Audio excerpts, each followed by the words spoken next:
Howdy, folks, and welcome to the Hunting Stories Podcast. I'm your host, Michael, and we got a good one for you today. Today, we're actually connecting with Tyler Johnson. I found him online through a viral video. You may recognize it. You can check out my Instagram page. I'll post it there. Hopefully, it doesn't get taken down. But he's got a pretty awesome grizzly bear story. Pretty awesome stories in general for this entire episode for what is Halloween week. So happy Halloween, guys. Thank you for tuning in. Share the podcast with at least one other person. Make sure you go vote. Now let's let Tyler tell you some of his stories. Thank you. All right, Tyler. Welcome to the Hunting Stories Podcast, brother. How are you? Good. Fantastic. Good, man. Good. I'm super happy to have you here.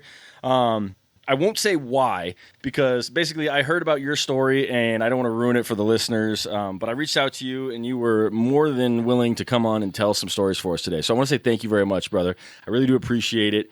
And your story, I mean, I only know basic bits of it. It seems pretty insane. So I'm excited to hear the full thing. So let's take a quick pause on that. And why don't you just let the people or introduce yourself so that people know who they're hearing some stories from today. Yeah. I'm Tyler Johnson. Born and raised on the Kenai Peninsula. It's a peninsula in Alaska.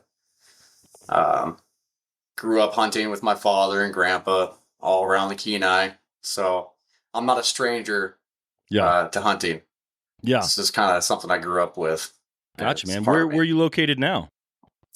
I'm in Austin, Texas. Okay. Actually. Okay. I was going to say, I was like, you asked for me for Central Time. I actually just moved back from just south of you. I lived in New Braunfels for a year. So down there near Schlitterbahn. I'm sure you've been down there tubing the river and stuff like that, right? No, I just got here. So I got here. We drove from Alaska to here with 12-foot U-Haul and my Jeep Cherokee with my wife, my 2-year-old, 2 dogs. Wow. 4,000 miles of it.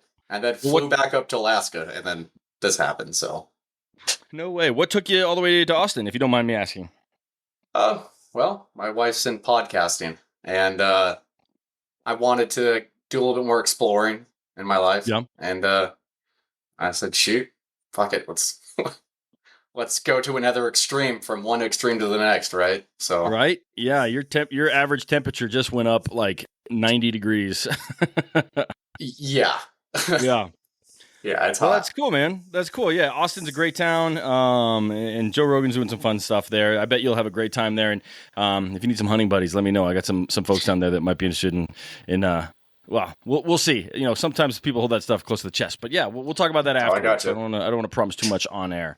But cool, man. Well, let's kick this thing off. We're just here to hear some fun stories, and you said you got a bunch of them, so you can start with the big one, or you can start with whatever you want. You tell us. Why don't you set the stage? Well, I mean, I'll start with Resurrection. Might as well. Okay. Is that what you're calling it? Yeah. Well, that's the trail we were on. Oh, actually. Okay. Well, that's fitting. Yeah. Okay. Devil's Pass to Resurrection to, well, I guess you'll find out. But yeah, it's a pretty long trail. I think it's, oh no, I can't remember if it's 40 miles or what. It's a long trail. I mean, there's a lot to it. That's the thing about Alaska. Everything's big. Yeah. It is, yeah. They say everything's bigger in Texas unless you're from Alaska, and then it's not really the case. Exactly. Yeah. Go ahead. Yeah, so this place that we went hunting, my father and I, we've never hunted here before. We always planned on doing it, but every year we kind of go more south to the glaciers, across Tustamina. Massive lake out there. Has like its own weather system. That lake has taken many lives. Wow. And some people I know. So yeah, it's it's a hell of an adventure that direction. But we decided to change it up, and since it was kind of like a farewell almost, hey, going to Texas, born and raised in Alaska my whole life, it's kind of hard to leave that place. Just 'cause it's beautiful, and yeah, it's just hard to leave small towns, yeah, I believe it, man. I believe it. But yeah, Resurrection, beautiful trail, long trail. I mean, when it's all said and done, we were 17 miles from the trailhead. So no way. Okay, so you were back there. Was that like, I assume that was more than one day to get 17 miles, or is that day one you made it 17 miles back there? We hoofed it 17 miles. It was trail hiking, so it wasn't like, we're bushwhacking it up a mountain that has cuts from 30 years ago. It wasn't like that. Yeah. It was a well-maintained trail until, we got to where we were at, where we kind of veered off the trail quite a bit. All right. Keep going. Yeah, so I guess the first day we hiked, it would be 15 miles to where we were camping. That's where all these, when you're up there in the mountains, all these little rivers kind of converge in a spot where trappers would go back in the early 1900s, right? And we decided that'd be a great place to start hunting. Yeah. So we made camp around there, off the main trail by about a mile, so we didn't, have to run into anyone. Is it traveled enough that like if you camped off of it, you'd run into people regularly? I'm not 100% sure. We didn't see anyone off trail. Okay. Just being careful then. Yeah. Well, being careful, finger quotes. All right, keep going.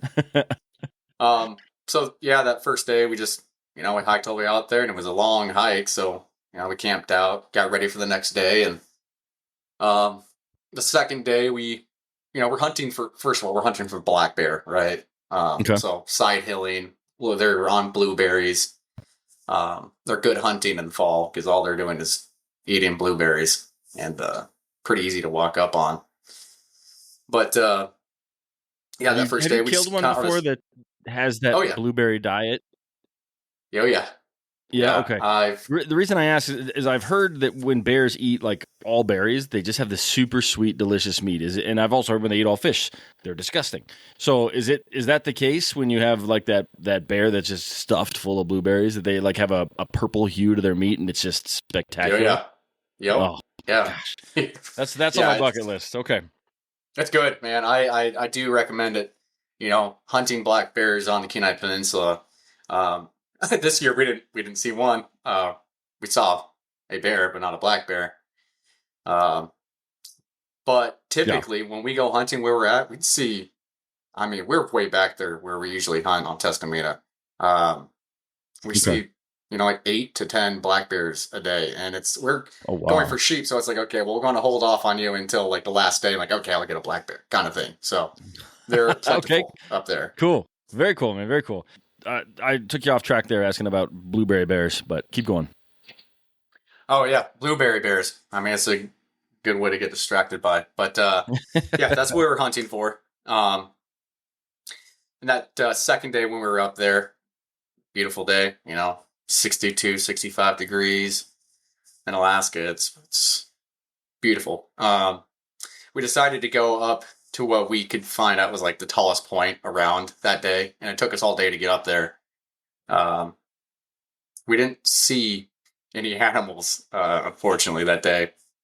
We saw a couple of people biking the trail from afar. But yeah, that was about it for that day. It was just a nice hike, and kind of planning out our hunting trip for the next day, which we decided to go down across Abernathy to American Creek. Okay. If you pull up a map on Resurrection, you can kind of figure out where that's at. And made our way back to camp, and played some cribbage with my father that night. Pulled out a little whiskey, just hung out by the campfire. That was one of those perfect nights. Yeah, especially like kind of as a bon voyage kind of hunting trip, like having that great night in camp with your dad, doing what you guys have always done. I bet that was perfect. So it was. It was already an epic hunting trip.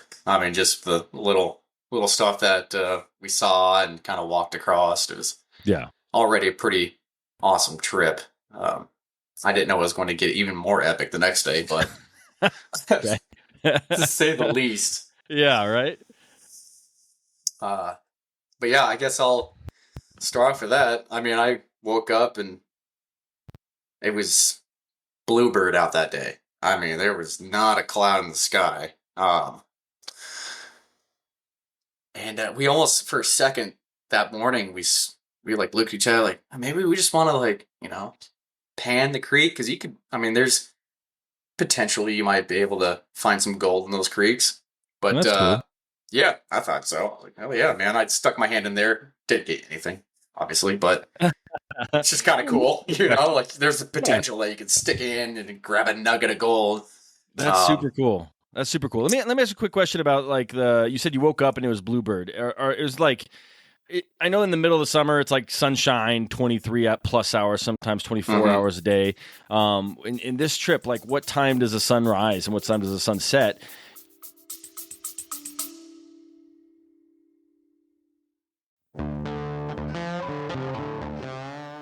Hey, hunters.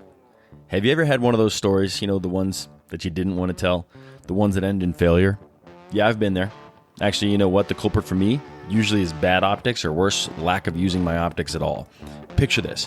I spot a trophy buck, or an antelope, or an elk, whatever it may be. My heart is racing, but the blurry view, or I just can't quite identify exactly what I'm looking at, it has me second guessing.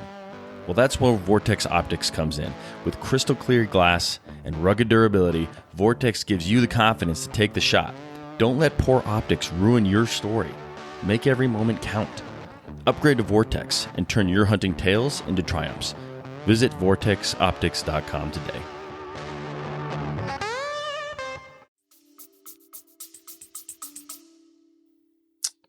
Well, the sun kind of just gets dusk. I mean, at this time in August, it does get a little bit darker. Okay. I mean, we're not staying up past like 1 o'clock in the morning, so it gets pretty dusk at that time. But in the morning, I think we woke up we took our time. It's camp time, You're not like waking up at 6 o'clock in the morning we're taking our time. We're having a good time. That was kind of my next question is like, when do you guys get up? Are the animals, because like in Colorado, you kind of got to be hunting 30 minutes after light, 30 minutes before dark. Otherwise, you're just wasting the majority of the day because that's when the animals are really moving. In Alaska, with so much sunshine, do they still move during those peak times, or is it just kind of like all day, or how does that work? I guess I don't know. Maybe, and I don't know. Maybe it's a bigger question than we have time for. No. It's a good one. In my experiences, I've typically gotten my black bear. Midday, noon, afternoon. It doesn't get super hot, to where they're trying to hide from the heat. Gotcha. Some days they do. When it hits that super, super hot heat of 72 degrees, 75, you're like, oh my gosh. Good luck in Texas, yeah. Okay. Yeah, I know, right? Right. But yeah, they typically are just moseying around, Okay. Vegging out on some blueberries. I do the same. I kind of sit there and your butt turns blue for how many blueberries are up there. No way. Okay, that's pretty cool. Yeah. Yeah, it's fantastic. All right. So late morning, or regular morning, bluebird day. Tell us what happens this day, because I have a feeling it's going to get pretty interesting here. Yes. So we kind of looked at our map, and we saw that there was a potential of an old trail that we could follow to find our way to American Creek. And you know what? It started off like a pretty good foot trail, right? It wasn't, like 5 feet wide or 2 feet wide. It was a foot trail. And there was flagging.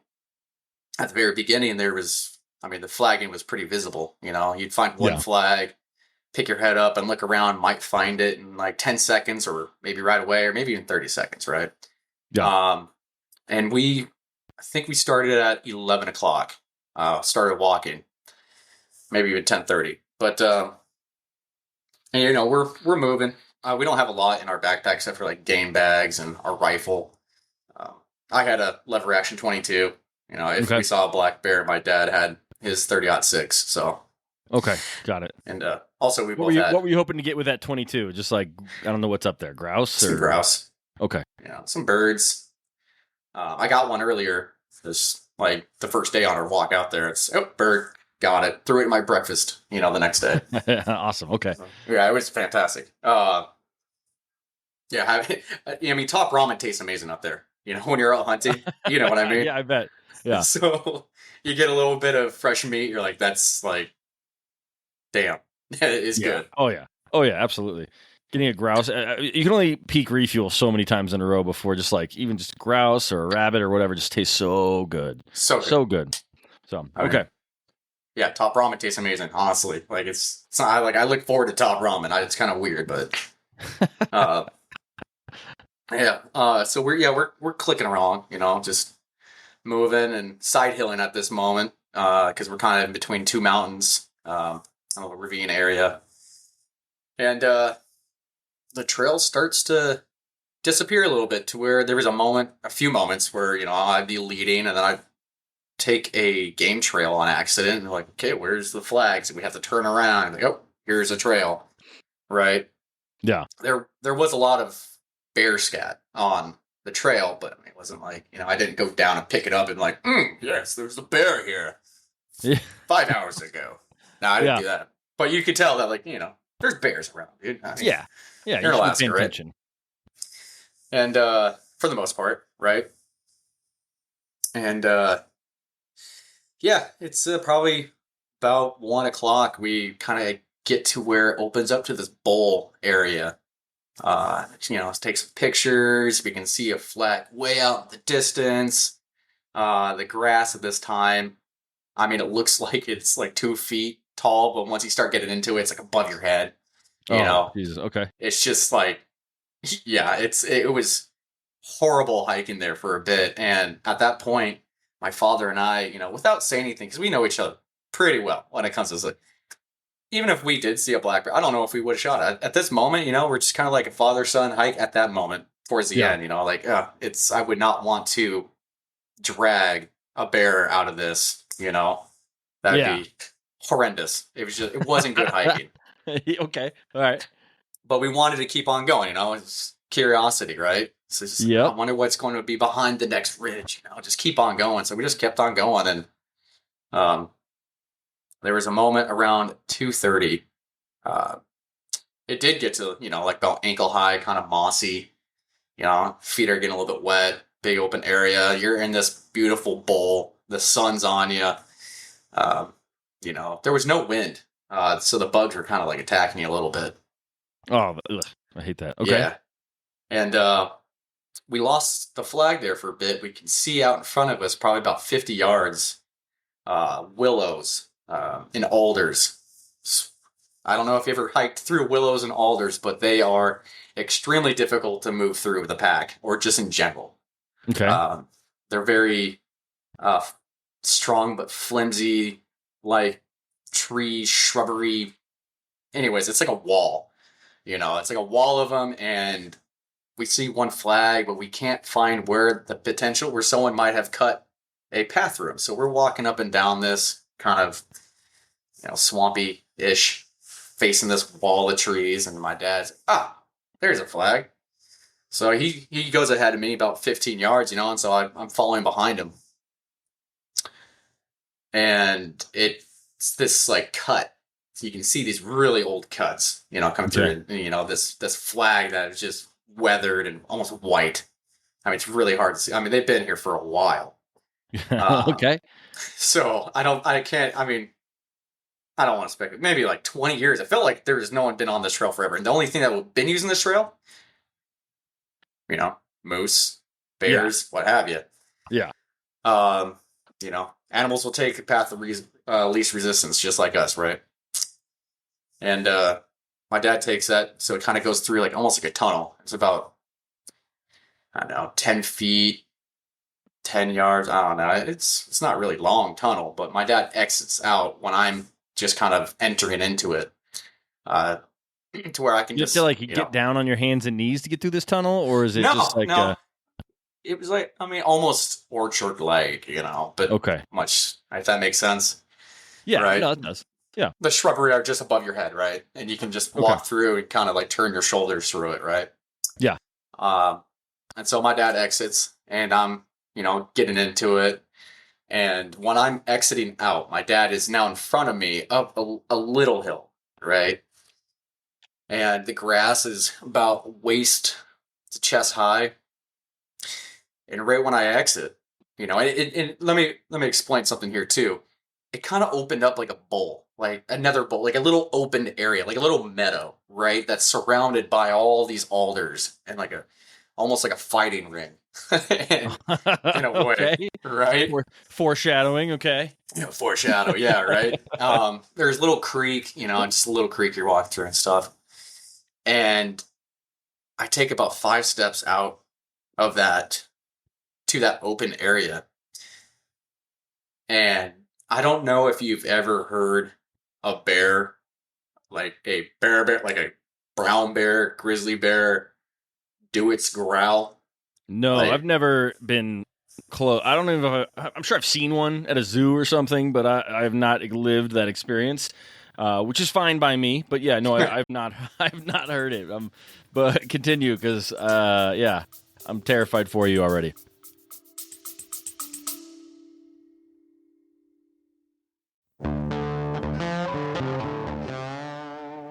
Are you ready to elevate your archery game? Summit Bowstrings delivers premium strings for all archers, crafted with bloodline fiber and BCY material stretched for unmatched consistency. Choose from 3 series: Hunter, Competition, and Summit. Each string is built bison tough with unique techniques for extreme durability and performance. Ideal for both seasoned hunters and target archers. Experienced strings designed to handle any challenge. Visit summitbowstrings.com and use HSP10 for a 10% discount.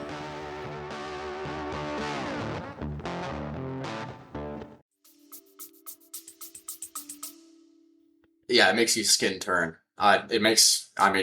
Everything stops. It's just, you stop breathing. It's like, what is that? You know what it is. Born and raised in Alaska. You see brown bears, right? Yeah. But I've never seen one or heard one do that. Just, it's like, I can't even, replicate. Not even close. But my dad at that same time, he says bear.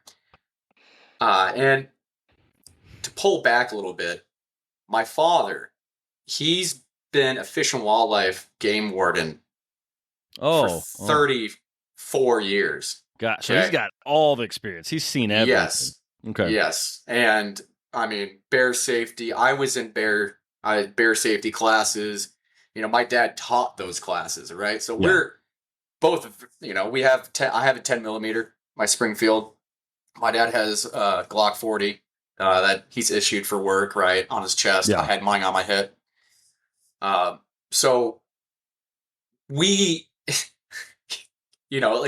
we're used to seeing bears, but not like this, right? Not in the open, and all of a sudden, bam! My dad has had a few bears. How big is this like arena that you had just walked into? I'd say diameter 30 yards. Jesus Christ! And it's in there with you.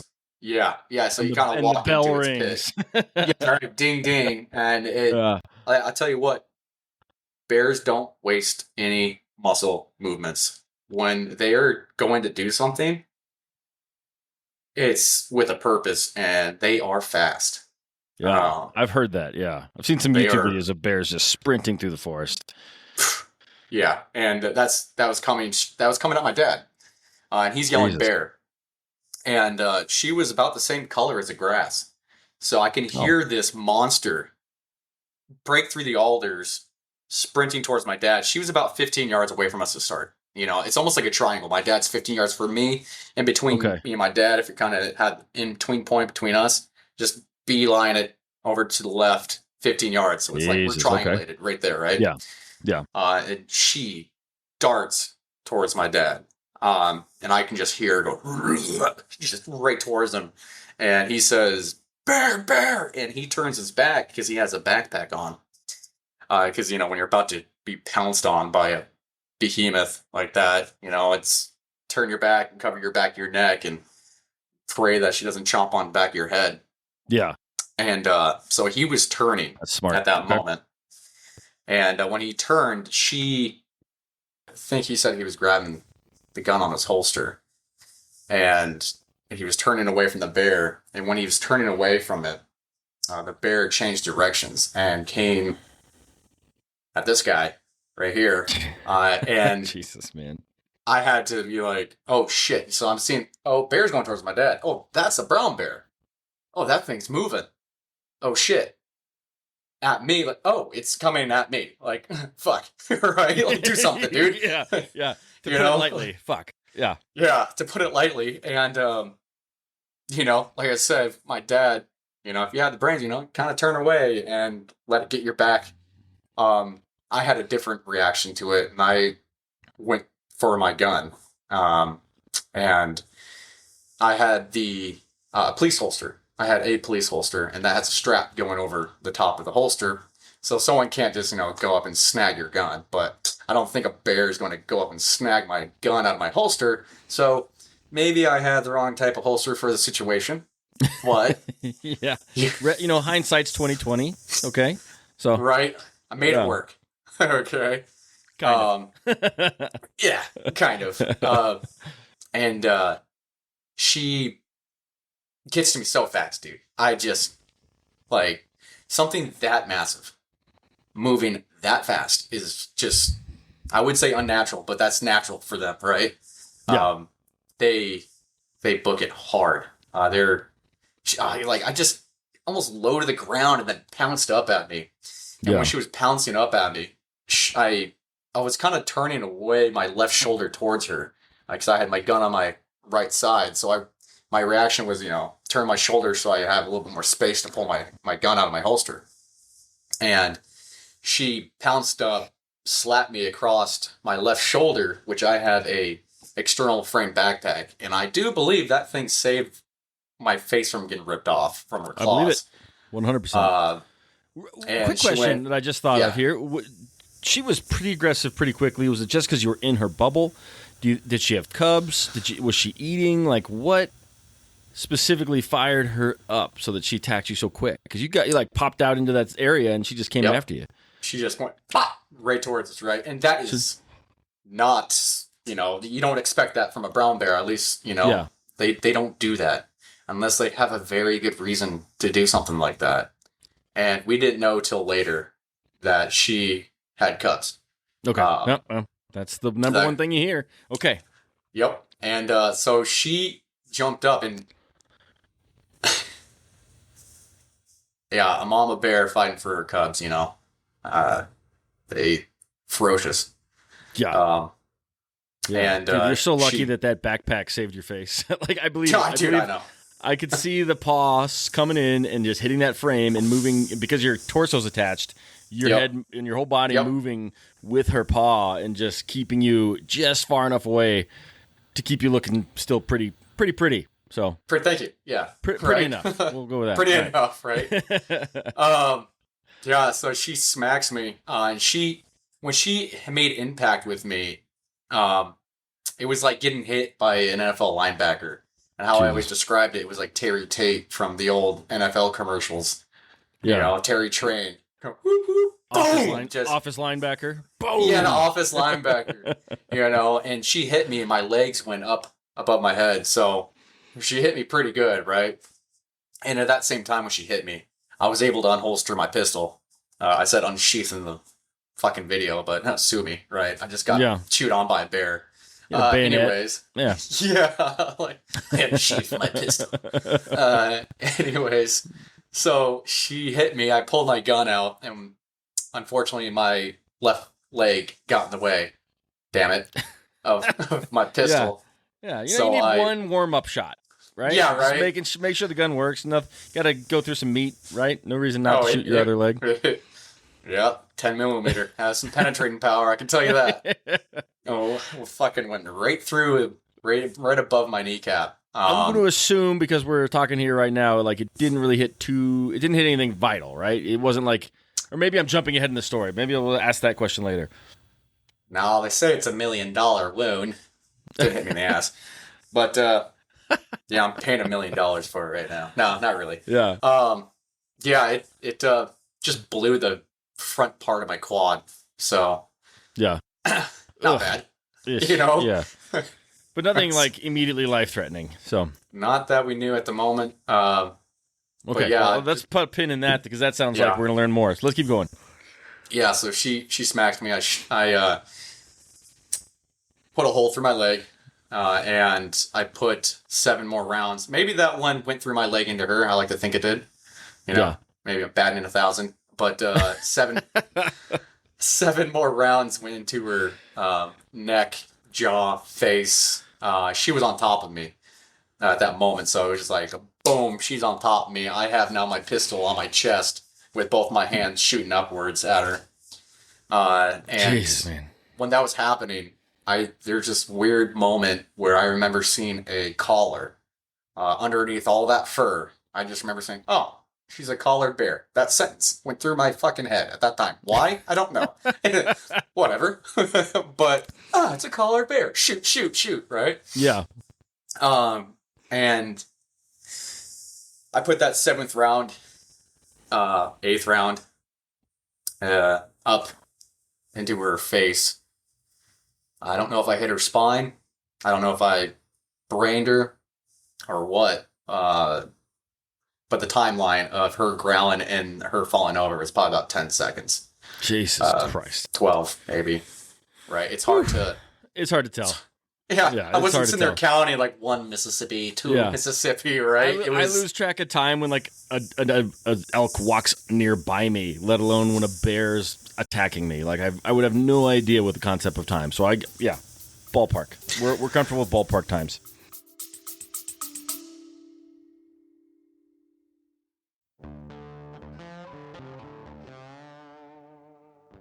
Imagine this. You're deep in the wilderness. The sun is rising, casting golden light over rugged terrain. Your heart races as you navigate through the backcountry, knowing the perfect shot could come at any moment. This is where memories are made and stories are born. Ultralight rifles are often seen as Mountain West guns, but the Ridgeline FFT from Christensen Arms breaks that mold.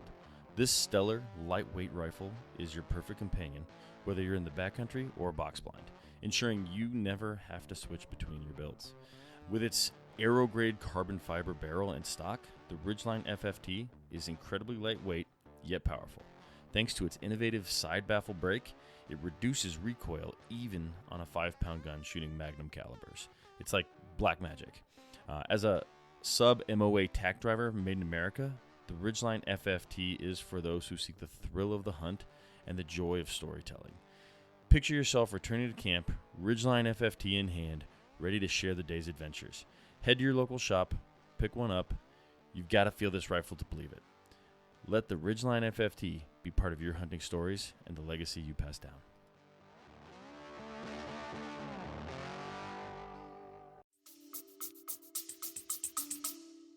Yeah, and so like I said, my dad wasn't just standing there, right? Yeah. He has the training because he's, been a game warden for 34 years, and then they made him retire. I'm going to sidetrack here for a second. So someone knows my father, right, and what kind of man this guy is, and he's probably the best hunting partner you can have. Yeah. You'll find out later why. And he, without skipping a beat, right, if he would have started shooting from where he was standing and where the bear was on top of me, he would have potentially shot me. Yeah. Very easily been able to shoot me. Because what he said, when he turned his back and he looked towards the bear, he saw the bear's butt, my legs up in the air, and the bear on top of me. And then we disappeared down that little hill. Jesus. So yeah, I mean, at a downward angle, right? Yeah. Yep. And so he circles around to the side and starts shooting broadside at the bear when I'm shooting up at the bear. And now we're at the point where I see her falling over. And when she's falling over, I'm now, at the same time, I put my gun on the ground. I'm scooting backwards. And my dad runs up and mag dumps into the bear's skull. Just Good right on next him. to me. Yeah. Right? Yeah. The pissed off father, right? Him yelling. He's protecting his cubs, right? Right? And I remember him going, just pop, pop, pop, pop, pop. Right fucking next to me, dude. Yeah. It was awesome. At that moment, thinking like, yes. Any other circumstance, you're like, what the hell are you doing? But right then, oh God, there's a perfect thing to do. Yeah, and so yeah, he dumps all that into the bear, does a quick reload. At that moment, I'm going to just pause right there so everyone kind of understands where my background comes from. Also, my dad's a trooper, grew up in Alaska, outdoors, my whole life hunting. I also have done forest firefighting for, a couple of years ago. I'm in a new job now, but when I was a little bit younger, I would do forest firefighting. I was a hot shot for 2 years with Pioneer Peak Hot Shots, and before that, Type 2 IA, cruise, going down, Canada, California, all these places. And that being said, we do training for certain scenarios where, hey, you put a chainsaw through your leg, right? So you do triage. We have trauma kits. We put us through practice through trauma kits and how to try to stay calm in those situations, right? Because when you freak out and you're losing blood, your heart's pumping more. And when you pump more blood, you start losing more blood. And it doesn't help anyone when you're freaking out. Yeah. So I tried to stay calm after shooting a hole through my leg and having a bear bite down on my calf, and later find out that the adrenaline was going through my body. She actually, in addition, clawed my shoulder, which wasn't horrible because of the backpack. She clawed into my hip also. Okay, pause. Yeah. Which hurt the most? Getting shot in the leg, bit in the other leg, or the claws? I would assume not the claws. So we're really to keep it a two horse race. What hurt the most? Like once you maybe calmed down a little bit, and you're like, this sucks. Which one was it that was the most suck? None of it. It was the fucking tourniquet. Oh, okay. Yeah. Just the sheer tightness, just cutting the blood off your foot, aching. Was it both legs that you tourniquet, or no, the gun wound? So I'll just start with how we start triaging. Okay, yeah, I'm getting ahead of it. I'm getting too excited that you survived the bear attack. All right, keep going. Survive that. Cool. And now I look down. I mean, 17 miles in. Right now, what? Mag dump onto her clip, and I turn around. I'm on my butt looking at me. The bear's right next to me, dead. Honestly, I think I shot myself. I look down at my leg, and I see a bullet hole in my left leg above my knee. And I put my fingers in the hole of the pants, and I shred it open. And that's where I saw the entrance wound. And I didn't know at that time, like, did it go straight through my leg? Did it hit an artery? What happened? We carry a trauma kit with us. Smart. Every hunt we go on. My dad and I, for some reason, find ourselves in some situations when we're hunting. Okay. We'll get to those later. But we look down, like, okay, quick clot. So I pull the quick clot out, put it on there, I actually, for some reason, I had a wrist rocket rubber band that I decided to bring without the wrist rocket. But I remember thinking, like, I got a 22, but I'm going to bring this for some reason in my head. I'm like, that'd be a good thing to tie down a bandage, while we're packing shit up before we left. Had to use it. So. Last second grab. Yeah, that's awesome. Yeah. I was like, this doesn't take much weight. Put it in there just in case. So we use that. I tied it nice and tight. Put that quick clot and the bandage on there, and then moved down to my other leg. And that's when we realized my right foot my boot was filling up with blood. It was just everything. You shot yourself in the left leg, right? So it was the right leg. I shot myself in the left leg. Okay. The bear. Now we're looking down at my calf, and it's just I have those old army surplus kind of camo pants. They look like they're from Vietnam, like the old dark green, black. Multicam, Yeah. And that's just black. I mean, it's just down below, it's just black, and I can see where it got shredded. And I open it up, and we look down, trying to, push away some of the blood, just see, like, what the fuck's going on down there. And it just couldn't. So we tried putting pressure on it, and it wouldn't stop bleeding.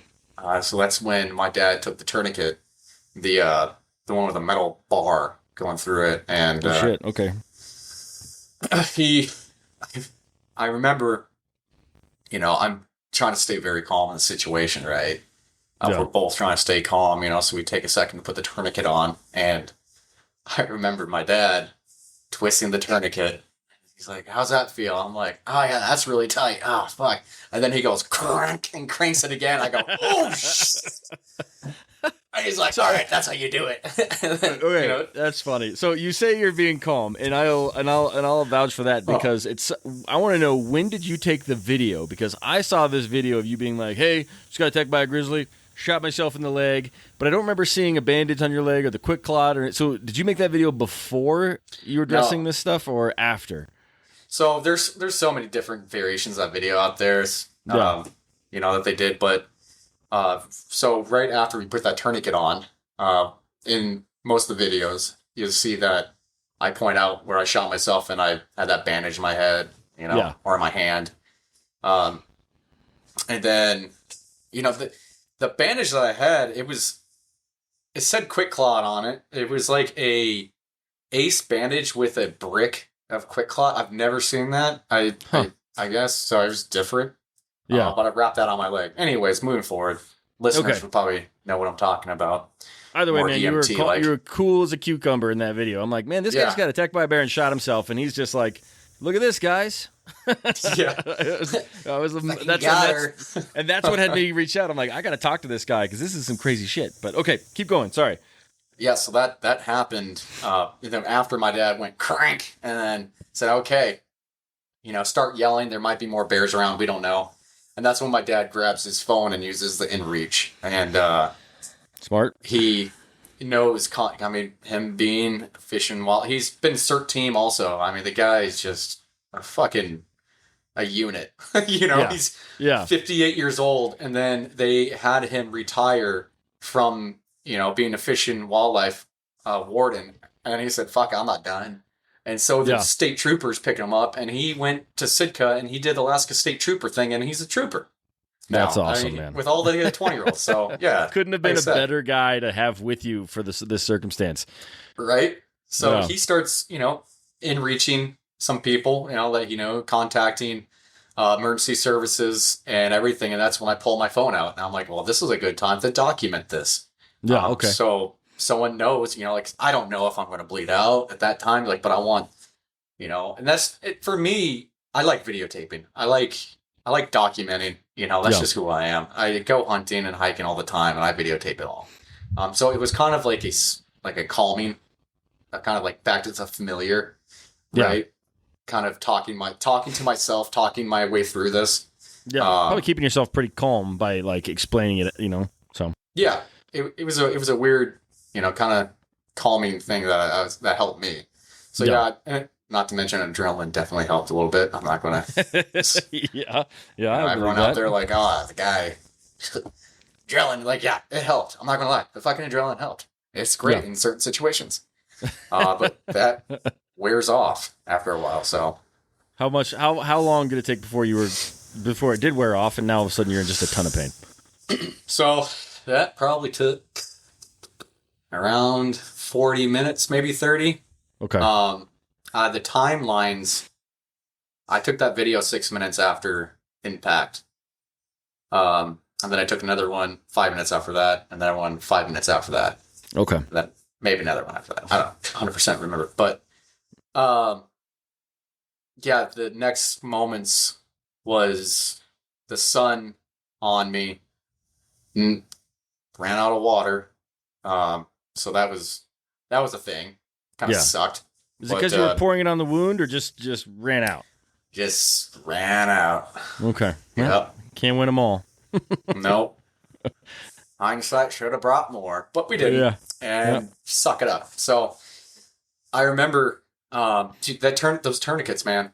They save lives, but they're painful. I believe it, man. I've never had one, but around that.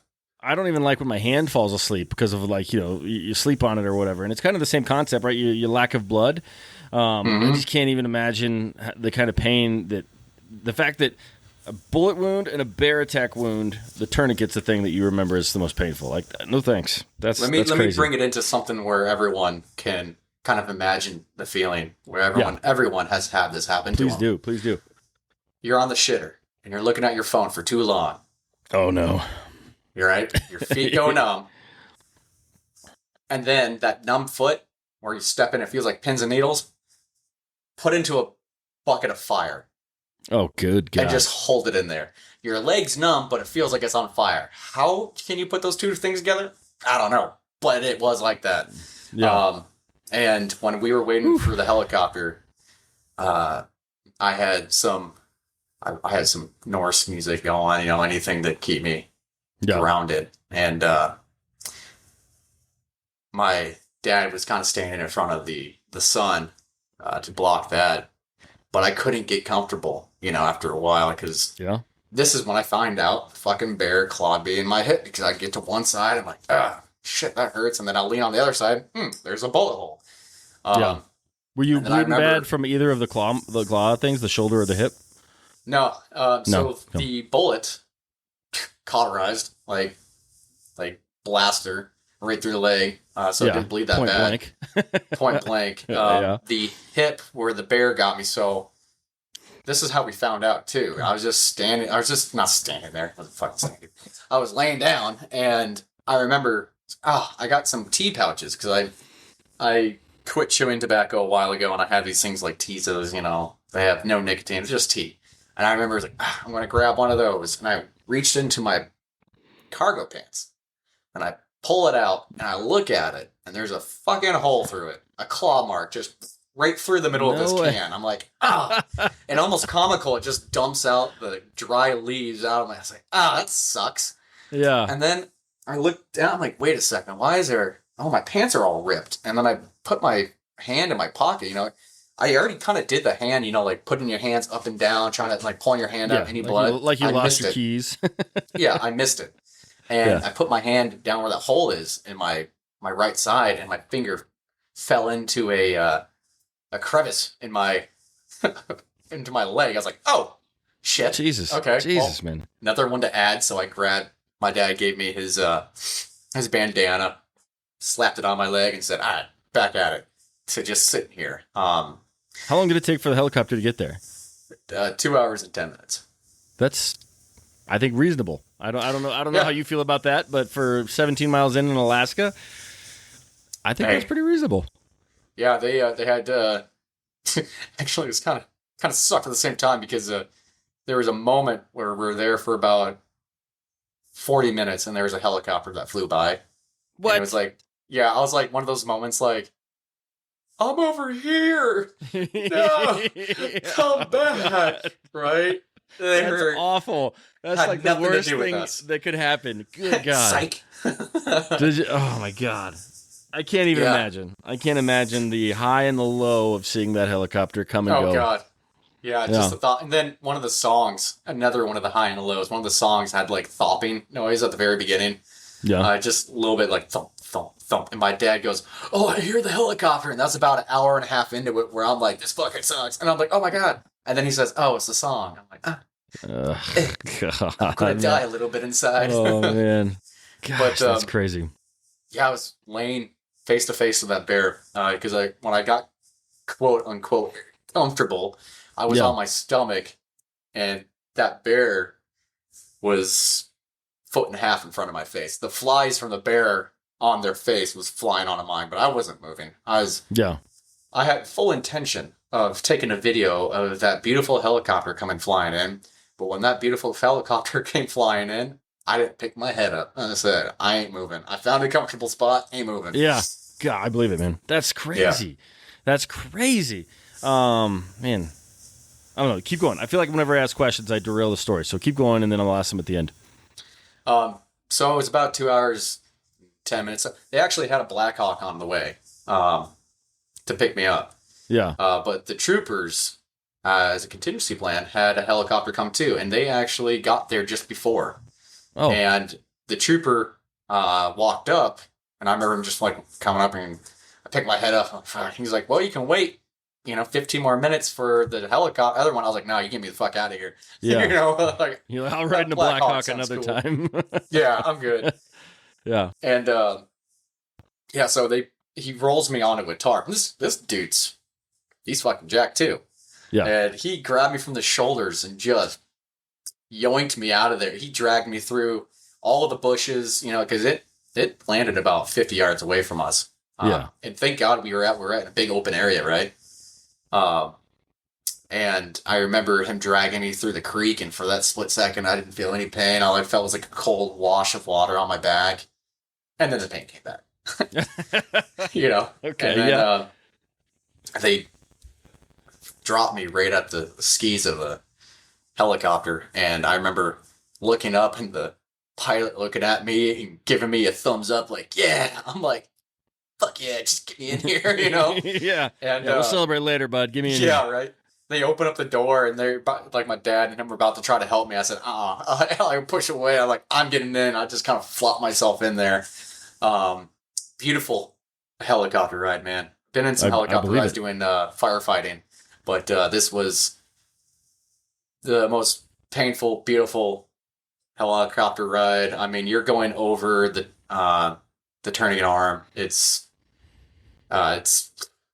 yeah, it was something else. And then seeing the helicopter landing pad was also pretty awesome too. Yeah, yeah. Being at the hospital, being like, okay, I did it. I'm gonna be here tomorrow. Let's go. That's awesome, man. That's a crazy, crazy story. So, I'm just gonna have to assume like the bear was just left out there, like they just let, or did they go back and like harvest it? It was collared. I don't like. Do you know what happened to the bear? Yeah, actually I do. You know, since my father does work in that field, he knew the people that would go out there. And typically in this type of situation, when a bear is killed in self-defense, you have to field dress it and bring it out from where you're at. And that would have sucked. 17 miles. That would have sucked. So field dress, what do you have to, like what meat is required of you to take out? No meat. Just the claws. I think the sex and the skull and the hide. Okay. And the whole hide? I bet that hide weighed 1,000 pounds. Jesus. Would have been something heavy. I think so. Because she was collared, we did get much more information than you typically would. I believe it. Okay. So my dad talked to the gentleman who collared her back in 2014. And I think they have to be at least 5 years old at the least. I can't remember. But she was 17. Old? She was 17. Okay. She was 17. How old do grizzlies get? Like, what is an average lifespan, or like, what is considered a long lifespan? I think 30 is a good time for a bear. Okay. Don't quote me on that, but my dad and I talked about it, and he said he knows there's 28-year-old bears out there. So okay, got it. That's good enough for me. Yeah. So they get pretty old. I mean, she was, maybe middle-aged, so a little bit above that. They didn't make you pack her out, which is very nice of them. Yes. Then what did happen? So the rangers went out there and did what? Yeah. So they had to retrieve the collar. Actually, the trooper who pulled me out in the process knocked his cam off, so they had to go back out there. And I'm not sure... Knocked his what off? His chest camera. Oh, okay. Got it. I immediately went to archery, and I was like, what do you have a bow for? You're knocking his cam. All right, but okay. Camera. Got it. Yeah, so they went back out there. I'm not sure the timeline of how many times they went back out there, or if they went back out there 2 times or 1 time. All I know is that how they got the collar off is you have to cut the head off, because the collar ain't coming off any other way. Huh. So they wouldn't have thought that. Since I'm already out there, might as well do it for them, So that was really nice of them. Okay, so they got you the head? Yeah, so you're not you can't take anything as a trophy. Okay. That's what I thought. Yeah.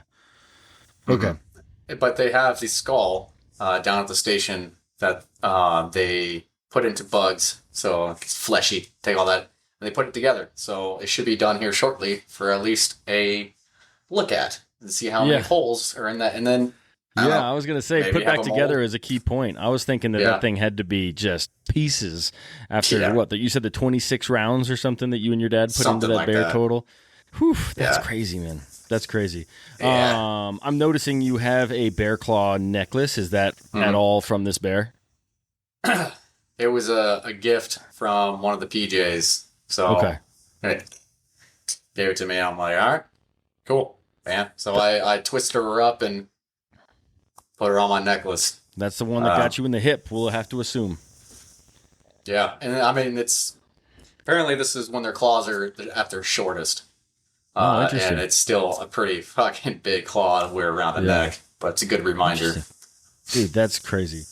Well, I'm glad you made it, man. I'm glad that you took your dad with you. It seems like if I ever go hunting in Alaska, I'm going to ask to go with your dad too. But dude, that's an awesome story. That's absolutely phenomenal. Thank you for sharing. And really, though, like I'm glad you made it out of there, because that could have ended in so many different ways. let me ask about the wounds. Like, obviously you got out. That's great. Yep. Anything remarkably serious, or like how's the recovery been? Well, I will say the people at the wound clinic say that I heal abnormally fast, so I might have turned into a werebear in the process. I'm not sure, but that adds up too. Yeah, I'm actually I can't sit still, and they wanted me to sit still, and I think not everyone, but some people want me like, hey, stop moving. But I think because I move around so much, that probably sped up my recovery, and I actually just 2 days ago I went for my first couple mile run, which is hell yeah, man, to say the least. Pretty awesome, in just 3 months after having holes through your leg. Yeah. So what is the date on this? Because it's right now, it's mid to late October, October 19th, roughly. You said you went for that run. So how long before you were running? So it happened August 17th. August 17th. Damn. That is quick. Yeah. You're probably still scabbed over and you're going for a run with bear attack. Yep. Jesus Christ, man. Okay. Yeah. Good on you, man. I always feel like when I'm injured, if I'm up and moving, it does heal faster. It's like being bedridden. Doesn't work for me either. I can't. I can't say that I'd heal from a bear wound in a month and a half, but good on you, brother. Yeah, it's still kind of nasty. I mean, like, it is what it is. I believe it. Yeah, I believe it. But nothing vital, like just meat mostly meat just. Yeah, they said I should go get a lottery ticket after, and I did, and I did win. I won a gun, 2 guns actually, at the NRA. Shit. No shit. I'm not joking, dude. I went to the state fair on my crutches 4 days after it happened, just kind of crutching around. Everyone's like, it's a bear attack, dude. I'm like, yeah. And the NRA dude was like, come in here and buy a ticket off the wall of guns. And I was like, okay. So every 100 tickets they sell, they pull a name out of this bucket. And sure as shit, I was 92nd person to go in there, and I'm pointing out the XM Springfield that I shot the bear with, and this guy behind me says, Tyler Johnson. I'm like, shut the fuck up. No, you didn't. No way. Yeah. And I paid $20, so I was able to pick 2 guns out. So I said, hey man, can you wait till tomorrow? My dad's going to be here, and I want to surprise him with a gun. Because that guy saved my life, right? He got me out of there with help. Yeah. I mean, I don't think I talked about it enough. The training that he did to get the right people out there and the time that he did through an in-reach, like. Did he just hit like the SOS button, or was he messaging specific people? This is messaging specific. Okay. I mean, I remember him going over the Latin long. My son has a bullet wound in the right leg, bear bite, or in the left leg, bear bite in the right leg. Control bleed, or the bleed is controlled. He is conscious and awake, and he just kept on sending that and the coordinates to multiple all the people, right people who can help. That's amazing. And so he came to the state fair, and I was like, hey, why don't we walk over here? Crutch over here, clink, clink, clink. I was like, you like any of these guns? He's like, yeah. I was like, pick one out. He's like, what do you mean? I was like, I fucking won yesterday. He's like, no, you didn't. I was like, the guy behind me, he's like, oh yeah, he won. And you get 2 guns. I was like, so. Gosh. I want to say that was a great week, but it started pretty shitty. Yeah, man, dude. Awesome, Tyler. That's a great story from top to bottom. Gosh. Yeah, I'm glad I saw your video, and I'll try and find it. Maybe I'll have you send it to me, one of your videos, because I'd love to share it with the listeners so they can see how calm, cool, and collected you really were through this entire process. It's absolutely amazing, man. So yeah, they keep on taking it down from TikTok. I guess my life is too graphic for that, dude, unfortunately. I post a cover photo for my podcast, which is usually like someone holding a deer, like just a grip and grin, and I get flagged within 10 seconds every time. Mm-hmm. But I'm flipping around on that bullshit, and I get like kill shots just nonstop on there. Just people deer getting blasted by arrows, and they can show that, but I can't show a grip and grin. It doesn't make any sense. No, I know. They're like brutality. I'm like, dude, this thing fucking tried to kill me. Right? Yeah. Yeah, man. I whatever. Yeah, they've told me one more flag and they might take my account away, and I honestly don't know if I care. I know. But whatever. So, okay, let's keep going, man. You said you had a bunch of stories. I'm not going to make you tell me stories all night, but if you got another one you want to tell us, let's do it. Why don't you set the stage? Do you know where Adak is? I do, because I've been invited to go out there this year, and it terrifies me because hot, don't mind. Cold, don't mind. Wind whoops my ass. And I think their slogan, tell me if I'm wrong, is it's the birthplace of wind. So I'm a little terrified of going, but I think that makes me grow as a person, so I'm probably going to do it. But yeah, I do know. It's, for the listeners, Adak Island, and you, again, Tyler, you tell me if I'm wrong because you know better than I do, but it's 1,500 miles from mainland Alaska. It's closer to Russia than it is from Alaska. It's like a 3-hour plane ride from Anchorage, right? Yep. It's like you get up there and then you go out. It's the very end of the Aleutian Islands. Is that roughly accurate? Damn near the end. 2 is the only island past that, which is World War II history, Japanese step foot on there. And Adak has one of our now dispersed military bases there. I think they stopped going there in the early 90s. I'm not 100% sure on that, but everything is still there. Yeah, 6,000 members of the military were there. They brought in caribou because they're not necessarily non-native because they're native to Alaska, just not native to the island. And then they abandoned the base, and now the island is swarmed with caribou. Yep. Yeah. So I've done. You caught me with something that I very recently have done a fair amount of research into. But continue. Adak Island. Super interested. Yeah. So we went. Oh, when was it? It was.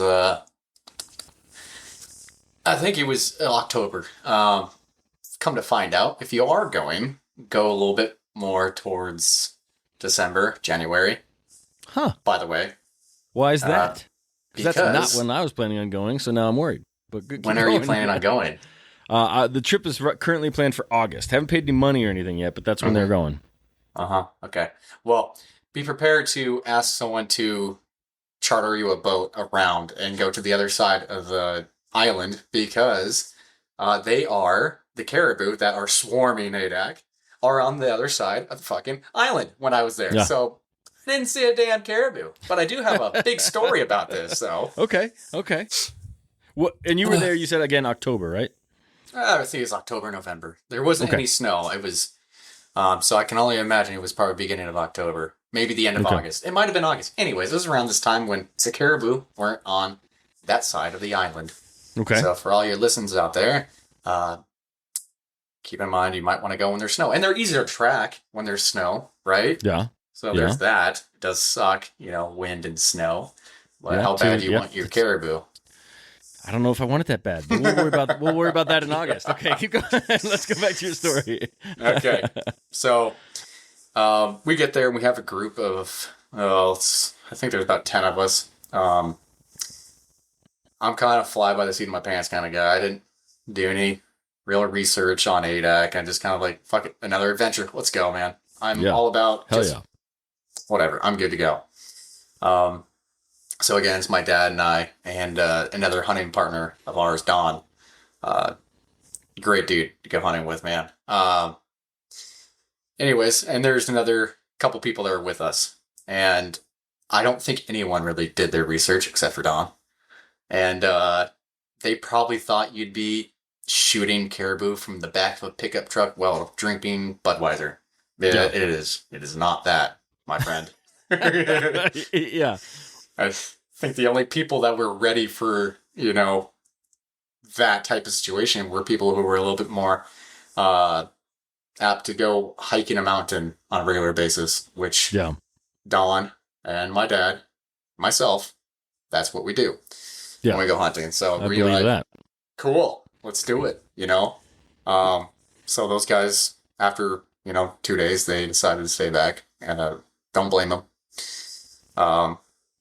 To get where you need to go hunting where we were at, which is, I'm actually looking up I look at a map right now. I thought it was Husky, but I guess it's called Hiker's Pass. Anyways, you drop off at this kind of creek, and you have to hike out. And be ready if you're hiking out there. If you're afraid of heights, man, be ready, because you have to. Oh, it is Husky Pass. Anyways, you have to skirt the side of this lake, side hilling, on cliff's edge. Jesus Christ. Is dug in. The trail's dug in about a foot deep. And you got a wall of grass next to you, about a half a foot on the other side of you, and then an 80-foot to 100-foot drop into just the deep. Like, you can see into this lake, but you can't see the bottom. Yeah. It's eerie. But it is a hell of a hike out there. So we did that for a few days. We went around and we went all the way around Mount Reed, and we found some foxholes. Yeah, oh, by the way, be careful of that too. There's foxholes everywhere. And you mean like the animal fox, they make holes? Okay. No, like military foxholes. Like military foxholes. Okay. They dropped them off and they dug holes getting ready for aerial attack from the Japanese. Like, it's they like left everything there, man. It is insane. And we were down in this area where you can see these dugouts, and it just, I love history, man. And just to like be there and see the history of it, it's like Chernobyl, that city, that town. I mean, just completely abandoned, massive. Everything's wind ripped, whatever. But get back to the foxholes. We were, looking for caribou, but we found ourselves not finding any. So we got to the bottom of this area where it looked like they dropped off a whole bunch of military personnel, and I decided to stick my arm into one of these foxholes.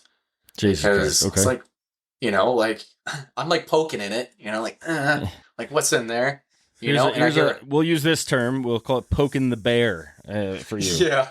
And I have my walking stick and I hear a thud. And I'm like, I know they have a lot of UXDs, or what is it? The unexploding ordnance, UXOs. Around there. But I was like, no way they would have them in here. Shit. Nah, there wasn't one in there, but. Okay. Yeah. I was worried where the story's going to go, but okay. Yeah, I know, going. Right? Curiosity killed Tyler. Okay. Yeah. But no, I stuck my arm in there and I started pulling out these boards, and it's just like pulling out of the muck. Like, I mean, they were deep in there, and I flip one over and it has a little paint sign on there. And so I keep on digging in there. I'm just pulling out more shit. Whoever, like, when they left this place, they just threw everything in their foxholes and just let it be. And over time, with the water and everything, that just filled up. And it was like a time capsule. And I ended up pulling out these crates with little symbols on them, like an A and a triangle, and I can only imagine like pieces of cot. I know it's not like super cool, like, oh, you got a piece of fucking, but dude, it's like in the 1940s. Like, that's pretty cool. Yeah, I thought so. So that was probably, I don't know, day 3. Day 4, that morning we started early because it's about I can't remember, like a 40-minute drive out to this trailhead, something like that. Anyways, we wanted to start off early because we wanted to go way back there. Beautiful landscape, but it's like, the more beautiful it is, the more crazy she is, kind of thing. Yeah. Dude, that's something in common with women and mountains. The more beautiful they are, the more crazy they are. So, I remember that morning, I was walking in line, Don in the front, my dad, I think, whatever the line was, but I was in the back. And I have a nice full brim leather hat I usually wear. And that morning, Adak gave birth to wind and rain. And we had our head down for most of that trip, walking towards where we wanted to go, which ended up being, let's see here. Yeah, that's towards Hiker's Pass, I think. Anyways, it's back there, man. Yeah. And it sucks to walk into rain. It just beats on your face. It sucks so bad. It's just straight into your face. So we had our heads down. And there would be a reason why I mentioned that part. because later on that day we stop and we have lunch, and the rain goes away, opens up, and everything turns beautiful. And we wanted to get to this area on top of the next mountain over and look down into this big, bold area where we thought potentially we would see one caribou. One, please. Right? Okay. And we get damn near to the edge of where we need to go. We're hiking all day. I think this is probably around noon. And we started at like 7, something like that. We were hiking, just trucking along. Yeah. Maybe it was 1 o'clock because we did have lunch down below at a certain area. I think it might have been an hour hike away. Anyways, like I said, it was raining all morning. And I'm walking in front of my dad, and Dawn's walking in front of me. And I remember like, oh, there's the edge. It's right there. And we're walking over to it, go down this little hill, start walking flat. And then I hear my dad behind me scream. He slipped. And what we didn't know happened at the moment, he tore his patella tendon or his quadricep tendon. Oh, Jesus. Just rolled back into his leg. And I heard my dad scream. And I've never heard my dad scream like that. Yeah. And so I remember did he slip, and because of the slip he tore it? Or did he tear it, and when he tore it, he then fell and slipped? No, it was because of the slip. Because he slipped down the hill, and he tried to catch himself, and it went just shredded and balled up into his leg. Gross. I've torn my Achilles tendon. Sucks. So I can only imagine how much worse the patellar tendon would be. So, ugh. Yeah, it on top of the mountain, by the way, that we were at, just at the very, hike as far as we could until we're okay, we probably need to turn around after we look here if we can't find anything because we won't make it back in time. So it was the worst timing. Anyways. Yeah. And that's when the grizzly bear ran out. Your dad shot it 30 times. Sorry. No, it's all good. Yeah, so, like I said, my dad, before that, he's usually the one doing search and rescues, right? He's out there rescuing people that get stranded, saying things like what happened to my dad, right? Yeah.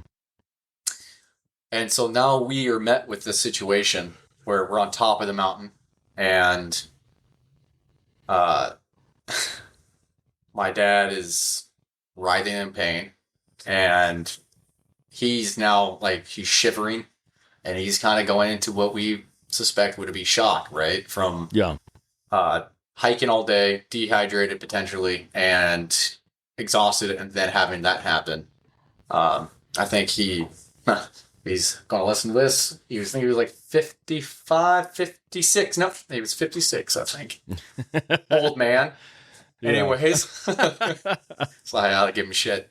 Anyways, yeah, so that's pretty horrible injury. Yeah, and bad timing. Yeah, bad timing. That's awful. Yeah. And so we wrap him up in our emergency blanket, and we start making a fort for him, out of rocks that were up there, 2 feet high, just to get the wind to just go right over the top of him when it does kick back up on top of a mountain, fully exposed, can't move him. I mean, he tried getting up, he screams. And so that's when this is before the bear attack, right? Obviously, this was 3 years ago. Yeah. So this was the cool story before that. Yeah, then you went and trumped his story. Okay. Yeah, right. And I remember looking at my dad. He's holding that inReach in his hand, and he just he's like this. He's like, "Is this really happening to him?" Right? I have the most respect for my father. Yeah. Yeah, and just seeing him in that vulnerable state, knowing shit, it's time for me to step up. It's happening. The student has become the teacher. Right? But yeah. And is there much for emergency services on Adak Island, or is that where the problem was here? Is because you got to get them from where it gets weird. Okay. Sorry. So we contact the Coast Guard, We contact. And my dad's doing the contacting, not like shivering, shaking. Like I think I would have learned after that one to know how to pick up a damn inReach and learn how to use it. But besides that, we're in contact with them, and they're saying, "Hey, shelter down. There won't be anyone to pick you up until tomorrow." Is what we got back. Jesus Christ. Okay. And the rescue team in Adak, the people that are coming to get us, they don't do a lot of hiking around there, say the least. So you got some athletes coming your way. Yeah. They wanted us to hike around Mount Reed to Husky Pass. When you look at a mountain, you're just like, what the no. Yeah. Right. Anyways, they're like, okay, we're going to wait for the helicopter, right, for tomorrow. And so Don was like, okay, man, if this is going to be a, overnighter thing. Oh, actually, they came back and say it's going to be like 2 days after that. Oh, like 20 minutes later. And so he's like, okay, if this is going to be a thing, then I'm going to head back and grab some people and get some supplies for us. And we're going to hold out here. Yeah. So Don leaves, which is also insane. Like going off solo. And you talk about that ledge to the water. I hope I'm not guessing here, but yeah, keep going. Sorry. No, he's good. My anxiety is peaking right now. Okay. I bet. Yeah, no, he makes it, but he also hiked like I said, it took about a 45-minute car ride because they dropped us off and they were going to pick us up later on that day. Which we weren't there for that anyways. He hiked almost all night to get to the house just to tell everyone, like, Chris is fucked up on top of a mountain. Help, So when they went to pick you up and you guys weren't there, they didn't like go, we should figure out where they are? I think they just went back to camp? Maybe, I think maybe they knew they got, like, maybe, I'm not sure. I wasn't there, okay. But all I know, they weren't coming to get us. Yeah, okay. I know Don was the one who was like, I'm going to go and, get you guys supplies so we can make it through this. Well, after Don left about an hour, my dad's sitting there, we were sitting there listening to Neil Gaiman, Norse mythologies, just bringing us back to where we are in the tent, trying to calm, getting back to like the familiarities, trying to keep calm in situations, right? Like, yeah. Neil Gaiman's got some great stuff too. So, okay. Amazing. And, I spent a lot of hours in like crazy storms in a tent just listening to Neil. Anyways, the Coast Guard messaged us back 2 hours later. And they said, no one's coming to get you. You're on your own. What? No shit. I'm not like... Is it weather related? Was there a storm? They never gave us an explanation. And I have an idea of what it was. Because we found out later about other stuff. And I'll tell you about that here in a little bit. Okay, sorry. I keep jumping. No, you're good, man. I'm always about cliffhangers, right? Okay, yeah, you're doing a great job. Keep going. So at that moment, my dad, this is when my father looked at me and he said, "What do you want to do?" And I was like, "Let's get you the fuck out of here." So I give him my walking sticks. We have what they have in our other trauma kit, which would be a rubber kind of tourniquet where you wrap and then tighten it. So a nice thick band. Quick question I have. Yeah. I know Dawn is left. Mm-hmm. You get noticed. So this is 2 hours after it happened when they say no one's coming, or what's the timeline here, and like what time of day is it? 4 or 5 o'clock, I think it is. In the afternoon. Maybe 5. Okay. Maybe 5. I have it all videotaped also, by the way. Of course. And it's all timestamped. So I'm just kind of throwing out times right now. But I can go back and verify. When you're in a crisis situation, sometimes times kind of just like out the window. Yeah. No, we'll take ballpark. We're not going to get upset with ballpark times. So we make a brace for him, right? Splint, makeshift splint, and so he has 2 walking sticks on his leg, wrapped it around to where he has to keep it straight because I think he realized how often you use your quadricep, because each time that would flex, I'm sure it was like someone stabbing him in the leg. Gosh. Yeah. And so our idea was the cripple would walk behind me. as I go ahead and scout the area where we need to go for the easiest path for my father to follow. Now that brings me back to what happened earlier. It was pissing rain. And Don, he has his GPS, and I'm sure, I should have paid attention on the way out there. But you had your head down. Yep. I had my head down. Don was showing the way, so he knew this way back. That's probably why he felt confident enough to be like, "Hey, I'm going." Yeah. Well, here's a question: Does Onyx work out there, or like anything like that? We didn't have Onyx at the time. Okay. This hunt we had Onyx. Okay. This last hunt. Yeah. All right. Well. Okay. But my dad did give me his. I can't remember if his inReach or maybe it was on it. It was some type of mapping system where it would show where we had a path before, and we could try to find it. Okay. But the trail that we were on past that big lake I was talking about, the trail kind of just goes,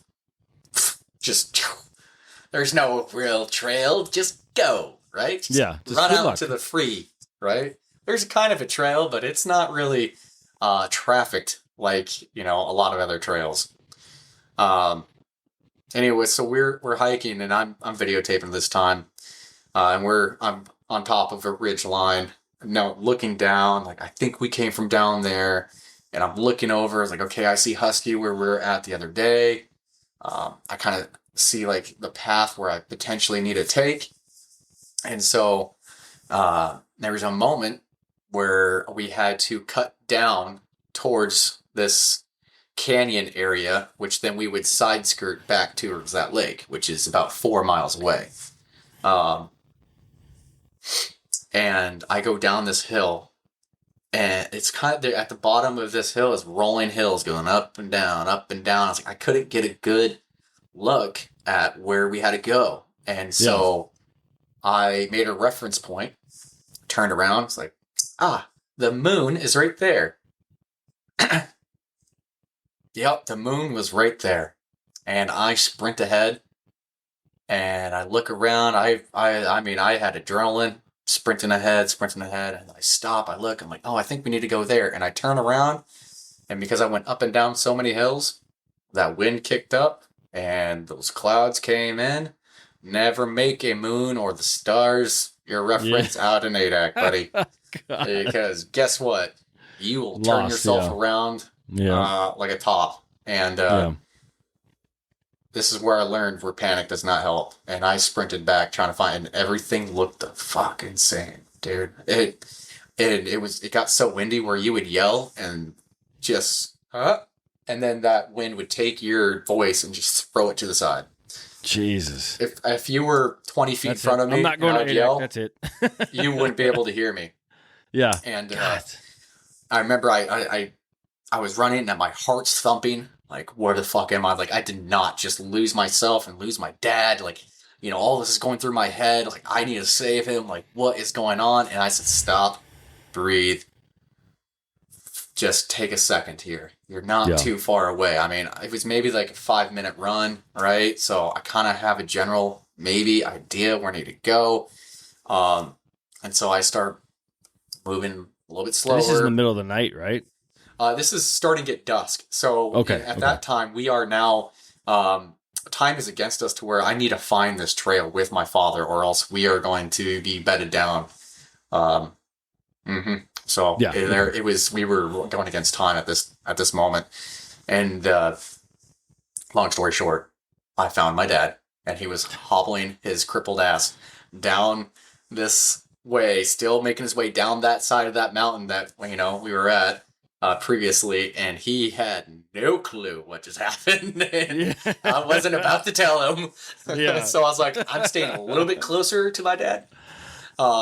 So I mapped it out a little bit better, for him to come, and maybe every like 20 minutes I hear him slip and scream, and my dad, when he gets mad, starts swinging shit. Like, I learned to stay at least a walking stick length away from my father while walking through alders, because when those alders grab onto your backpack and pull you back, and you have like 80-pound backpack, 100-pound, it pisses you off. And I learned to stay far away from that guy because he just starts swinging, right?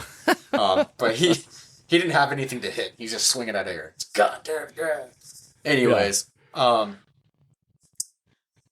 this is where the story gets a little bit weird. Okay. Perfect. So I want everyone to have an open mind about this. We are on Adak in the middle of the fucking ocean. Okay. Yeah, closer to Russia than Alaska. Closer to Russia, closer to China, whatever. We're out there. Yep. And we get to this area where we get down, and I was like, there's the trail. I can see it. I can kind of idea where we're going. And we get to this area where it's in between two mountains and it plateaus to where we can walk across that plateau and get on the other side, and we start side hilling back to that lake. And we get to the middle of this area, and you can hear a mosquito fart from 10 feet away, dude. The wind, gone. Everything, gone. Clouds, gone. It was like this weird stillness just happened. And I remember turning around towards my dad, walking towards me, and it was like 5 minutes ago, there was a little bit of sun, and then it was just dark. And I turn around, and I'm looking back, and the stars just kind of came out of nowhere. And I'm looking towards my dad, hobbling towards me, and I find out, oh, this is where we took lunch. And I look back, up towards we were just at, where we set our SOS out. And I see a light up where we're at. And it moved laterally. It moved vertical. It moved. No shit. In the most odd way I have ever seen anything move. And my dad turns around and he says, oh, it's a helicopter. And he starts doing this flashlight shit like SOS. And I look at my dad, and I have experience around helicopters all the time. Yeah. I'm looking at my dad. I was like, Dad, do you fucking hear anything, dude? Do you hear anything? You would hear a helicopter thought from right there. You would hear that. Yeah. What is that? No shit. 2 more lights show up. Well, and they're moving in this like weird triangle way right above where we were just at. And then they disappear. And then they come back. And they're just moving around. And this, shit doesn't move like that. Yeah. You can say, like, okay, let's run through it, right?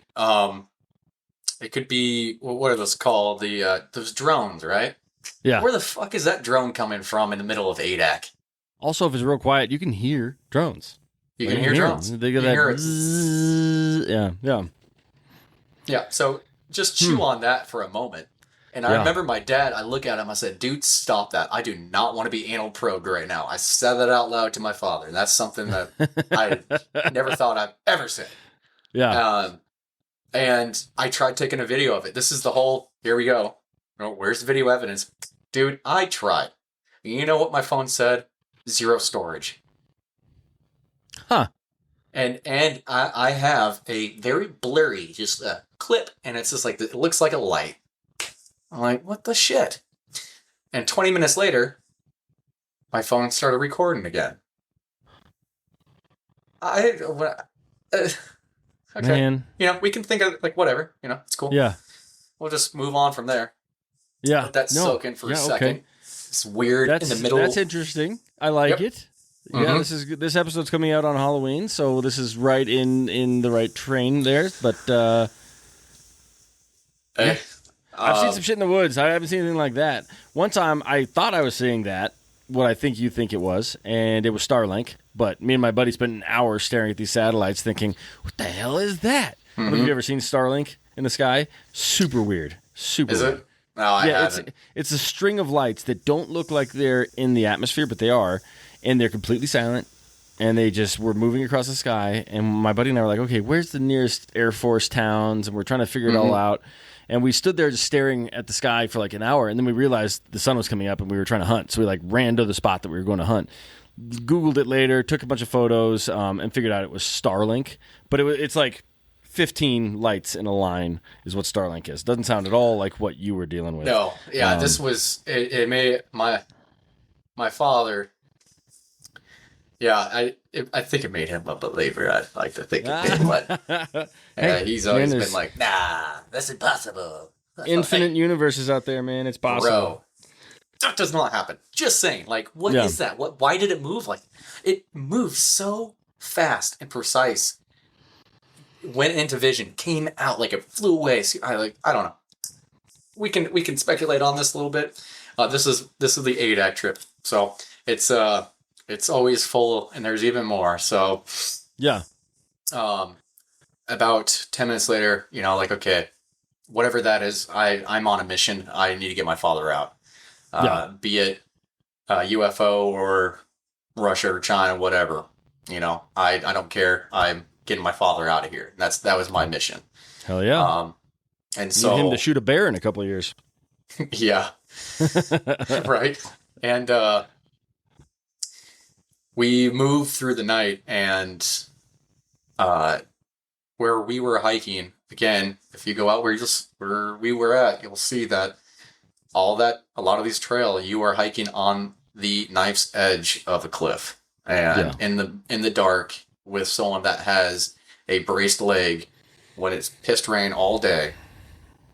What the most beautiful thing is out in the middle of the ocean like that, these stars. I live in Alaska, man, and I've seen some beautiful stars. The light pollution there is very minimal, but out there in the ocean, you can see the stars behind those stars, and then you can just see the stars behind those ones. I took a picture with my phone, and you can never take pictures of stars with your phone, but you know what? It did that night. It did that night. That's awesome, man. That's awesome. I'm glad you're saying some positive things here, because you basically scared the shit out of me of going to Adak.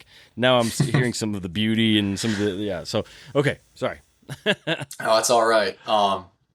So we moved through the night. We did lose the trail a few times because, like I said, there's quote unquote trail, right? Yeah. It's just like tracking. It's pretty much what we were doing. Like, was there footprints here earlier? Can I see like some blade grass just pushed down from feet? Anything? And we were. All right, guys, that's it. Another couple stories in the books. Again, Tyler, thank you so much for sharing your story. It's terrifying. It's absolutely terrifying to be charged by a black or brown bear, and then, of course, shooting yourself at the same time. It's insane. I'm glad you survived. I'm glad you had your dad with you. It's awesome. Also, the Adak story scared the shit out of me. I don't know how I feel about going to Adak anymore, but glad I heard your story, brother. So thank you, sir, for coming on the podcast. To you listeners, thank you guys for tuning in. Make sure, again, you share it with one person. Get out and vote if you haven't already. We're running out of time. And then, if you don't mind, subscribe to the podcast, whatever you're listening on, and give it a rating.